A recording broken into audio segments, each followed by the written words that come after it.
Et bonjour, on se retrouve donc pour la correction de l'exercice 93 dans lequel on va étudier donc la fonction 0,2 exponentielle moins t moins 2. Allez, première question, la classique, déterminer g' de t. Donc ici, en fait, la difficulté, c'était de dériver exponentielle moins t. Donc si vous avez besoin, donc pour exponentielle moins t, donc ça c'est pas obligatoire, hein, c'est je reconnais E de U avec U qui valait moins t, et donc la dérivée de U c'était moins 1. Donc la dérivée d'exponentielle moins t prime, c'était moins 1 exponentielle moins t. Voilà. Vous pouviez par contre donc directement arriver à cette ligne-là, c'est-à-dire que g' de t, c'était donc 0,2 fois la dérivée d'exponentielle moins t, c'est-à-dire moins 1 exponentielle moins t. On se rappelle ici, c'est comme si j'avais 2x au carré, donc ça fait 2 fois la dérivée de x au carré. Et ce moins 2, ça se dérive en plus 0, très bien. Donc j'obtiens 0,2 fois moins 1, moins 0,2 exponentielle moins t. Parfait. Petit b, étudier le sens de variation de g. Très bien, pour étudier le sens de variation de cette fonction, je dois étudier le signe de la dérivée. Alors, ici, vous pouvez faire un tableau, mais moi, je vais plutôt procéder par phrase. Pour quand il y a les exponentielles, je préfère, je trouve que c'est plus rapide. Donc, tout simplement, pour n'importe quel t, c'est-à-dire, on écrit pour tout t réel, pour tous les nombres qui existent pour t, exponentielle moins t, c'est tout le temps strictement positif. Et moins 0,2, c'est tout le temps négatif. Donc, quand je multiplie un positif par un négatif, donc g' de t est négatif pour tout t réel. Voilà. Pour tous les nombres, g' de t est forcément négatif. Donc, sur quoi on étudie la fonction? Sur R. Donc, g est strictement décroissante sur R, puisque ici, la dérivée est négative. La dérivée, elle est négative, donc elle est strictement croissante. Si vous préférez faire un tableau de variation avec les lignes de signes et de dérivées, il n'y a pas de souci, bien évidemment, vous pouvez. Petit c, déterminer une équation de la tangente en 0.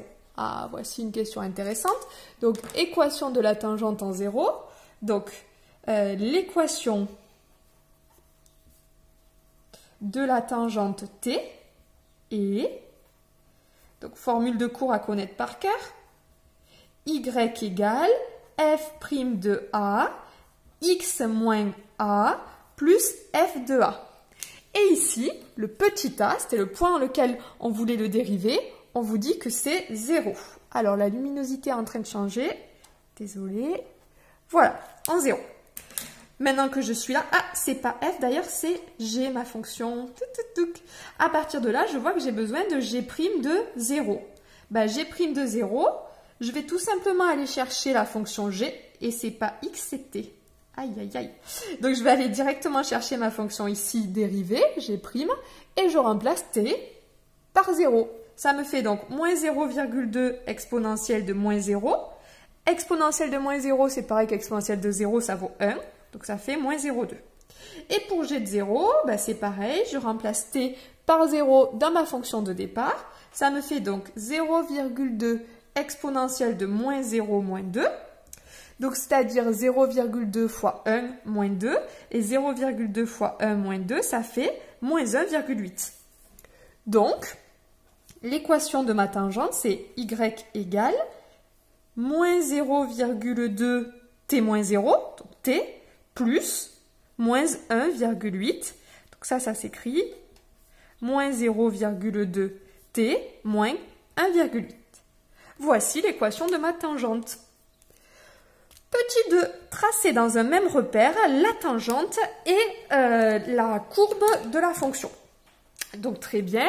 Donc dans ma calculatrice, j'ai tout simplement dans les fonctions choisi de rentrer donc ma fonction et dessous l'équation que j'ai obtenue pour ma tangente. Donc je vais obtenir ici un tableau de valeurs et je vais commencer en traçant ma droite. C'est le plus simple. Donc pour tracer ma droite, alors j'ai choisi de me mettre entre moins 3 et 3, ça me semblait cohérent. J'ai été voir en fait dans le graphique, voir si ça correspondait à peu près. Je trouvais ça, voilà, cohérent. Donc dans le tableau, je vais commencer par tracer ma droite, c'est le plus facile. Pour tracer une droite, il suffit juste de 3 points. Alors j'essaye d'en trouver des cohérents. Donc je vois qu'en 1, ça fait moins 2. Donc ici.